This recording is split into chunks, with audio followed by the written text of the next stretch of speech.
दोस्तों आगे वीडियो में आप कांग्रेस के प्रवक्ता आलोक शर्मा द्वारा गोदी मीडिया के गोदी एंकर अनुराग मुस्कान की गजब धुलाई होते हुए देखेंगे। गोदी एंकर लगातार सरकार की तरफदारी करते हुए कांग्रेस को निशाने पर ले रहा था, लेकिन उसे शायद मालूम नहीं था कि सामने कांग्रेस के प्रवक्ता आलोक शर्मा है, जो ऐसे गोदी एंकरों को उनकी ही भाषा में सबक सिखाना बड़े अच्छे से जानते हैं। जब आलोक शर्मा ने गोदी एंकर को धोना शुरू किया तो गोदी एंकर में अचानक पत्रकार जाग गया, लेकिन आलोक शर्मा तब भी नहीं रुके और उसकी धुलाई चालू रखी। दोस्तों वीडियो अंत तक देखना, क्योंकि वीडियो के अंत में आलोक शर्मा ने गोदी एंकर को बहुत बुरी तरीके से जलील किया है। वीडियो का वो हिस्सा देखना मत भूलिएगा। चलिए आपको आगे का वीडियो दिखाते हैं। आलोक शर्मा जी का रुख करता हूं। भाई आलोक शर्मा जी, सबसे ज्यादा विरोध की आवाजें कांग्रेस से उठ रही हैं प्रधानमंत्री की साधना को लेकर के। इस साधना में गड़बड़ी नजर आ रही है। उदित राज ने तो यहां तक कह दिया कि भाई साधु संत अकेले जाते थे, तो प्रधानमंत्री कौन सा कुनबा लेकर जा रहे हैं। और दूसरी बात ये, उन्होंने कहा कि साधना में गरिमा नहीं है। अब साधना में गरिमा नहीं है का क्या मतलब है, ये भी बताइएगा। और दिक्कत क्या है साधना से? 2014 में साधना कर चुके हैं वो, 2019 में साधना कर चुके हैं, तब आप लोगों ने सवाल नहीं उठाया। अब सवाल क्यों उठा रहे हैं? क्या आपको लगता है कि साधना का उन्हें फल मिल रहा है? 2014 में भी मिला, 19 में भी मिला, और अब इसी बात का आपको डर हो कि 2024 में भी ये फल ना मिल जाए, 400 पार ना हो जाए, इसीलिए आपको आपत्ति हो रही है उस पर? अभी बदत है भाई, अभी बदत है। देखिए, मुझे लगता है अनुराग भाई, आज आपके साथ बहुत लंबे समय के बाद बहुत अच्छा लग रहा है कि डिबेट कर रहे हैं। जी, मुझे भी नमस्कार कहना चाहूंगा आपको जी। दूसरी बात यह है कि जो सवाल आपने 2-3 उठाए कि 14 में क्यों नहीं किया, 19 में क्यों नहीं किया, तब भी सवाल उठाए गए थे। और ये पहली बार नहीं है कि राजनीतिक नौटंकी पहली बार हो रही है। ये कोई साधना नहीं है, ये शूटिंग है। और देश की जनता साधना और शूटिंग में अब फर्क समझ गई है। क्या आप जनता को गुमराह करने के तो आलोक जी, जनता को खारिज करने देते ना इसे।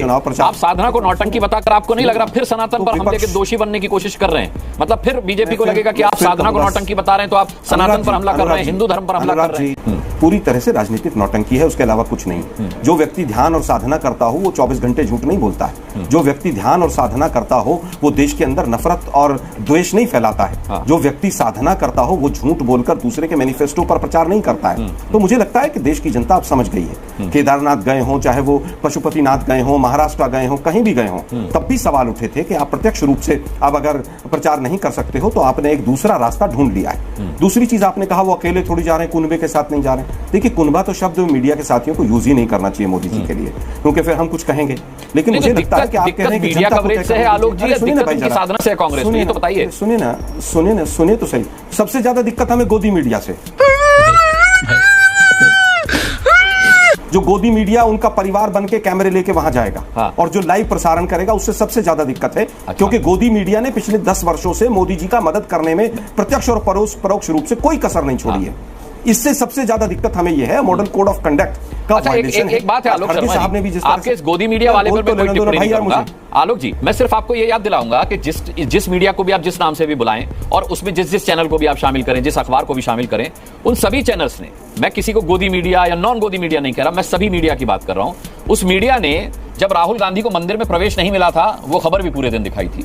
जब राहुल गांधी मंदिर जाते हैं तो यही मीडिया राहुल गांधी को मंदिर जाते हुए भी दिखाता है। मैं फिर कहूंगा, मैंने आपको गोदी मीडिया नहीं कहा, लेकिन मैंने अपने ऊपर लिया भी नहीं और हमें है भी नहीं। अरे सुनिए, मैंने कहा ना, मैं ओवरऑल मीडिया की बात कर रहा हूं। सुनिए ना जरा, आप तो बीजेपी के प्रवक्ता की तरह बहस कर रहे हैं। ये कई बार, अरे आलोक जी, मजेदार बात ये है कि कई बार क्या होता है कि मैं कांग्रेस की चुप हो जाता हूं भाई, तो लोग कांग्रेस का भी मेरे को प्रवक्ता कहते हैं। लोग मुझे कांग्रेस का प्रवक्ता भी कहते हैं। भाई मैं चुप हो जाता हूं, आप ही बोल लीजिए। नहीं, आपने मेरे ऊपर सवाल उठाया सर, तो मेरा बोलना जरूरी है। दर्शक देख रहे होंगे कि किस तरह कितनी बार प्रवक्ता की हैसियत से आपको याद नहीं दिला रहा हूं कि राहुल गांधी को जब मंदिर के बाहर बिठाया गया था, उन्हें मंदिर में एंट्री नहीं मिली थी, वो भी मीडिया ने दिखाया था कि जिस दिन वोटिंग होती है और उस दिन किसी ने साधना की हो कांग्रेस से और किसी ने इस तरह से प्रत्यक्ष या परोक्ष रूप से चुनाव प्रचार करने का काम किया हो, तो मैं कहूंगा कि मीडिया के साथी बिल्कुल ना दिखाएं उसको।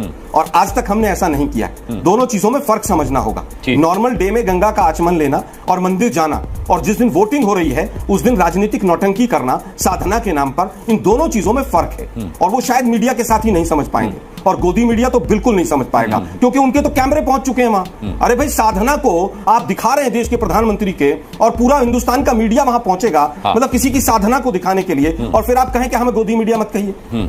मुझे दुख होता है इस बात का कि आपने अभी इतनी बड़ी घटना मध्य प्रदेश में हुई, एक बच्ची और उसके चाचा, उसके भाई, सबकी हत्या हो गई, एम्बुलेंस से गिर के उसकी भी मौत हो गई। किसी एक मीडिया चैनल ने कोई ताल ठोक के नहीं किया, किसी ने हल्ला बोल नहीं किया। फिर आप कहेंगे कि गोदी मीडिया मत कहिए हमें। मैं फिर कहूंगा आपको कि अगर आपको लगता है कि कांग्रेस का कोई व्यक्ति प्रत्यक्ष या परोक्ष रूप से जिस दिन वोटिंग है उस दिन मंदिर जाकर कहीं फुटेज खाना चाहता बिल्कुल मत दिखाइए आप, लेकिन आप ऐसा नहीं कर पाएंगे। क्यों नहीं कर पाएंगे? आप लोगों को सी न्यूज पर दिन भर डिबेट चलती है सर। जरूरी नहीं है कि कोई मुद्दा ताल ठोके में आए। हो सकता है कि सुबह 10 बजे की डिबेट में हम उसे ले चुके हों, 4 बजे की डिबेट में ले चुके हों। यहाँ दिन भर डिबेट चलती है, हर बड़ी खबर पर डिबेट होती है। अगर मध्य प्रदेश की इतनी बड़ी घटना पे आपने 10 बजे भी डिबेट की होगी, अनुराग जी मैं माफी मांगूंगा। अच्छा ठीक, अभी माफी मांगूंगा। ठीक है, अभी दिखाइए मुझे कब डिबेट की आपने। अनुराग जी, मोदी जी करे तो करे क्या? मोदी जी बोले तब इनको समस्या, मोदी जी मौन व्रत रखे और तपस्या करे तब इनको समस्या, और मोदी मेडिटेशन करे कांग्रेस को फ्रस्ट्रेशन आए। और फ्रस्ट्रेशन भी ऐसा कि सनातन समाप्त, राम मंदिर बेकार, राम मंदिर का प्राण प्रतिष्ठा, RSS BJP event, Ram ji का अस्तित्व नहीं कहते कहते अब कोई हिंदू सनातनी अपनी साधना करने जाए तो उस पर भी कांग्रेस प्रतिबंध लगाना चाहती है। मतलब कांग्रेस पार्टी को हो क्या चुका है?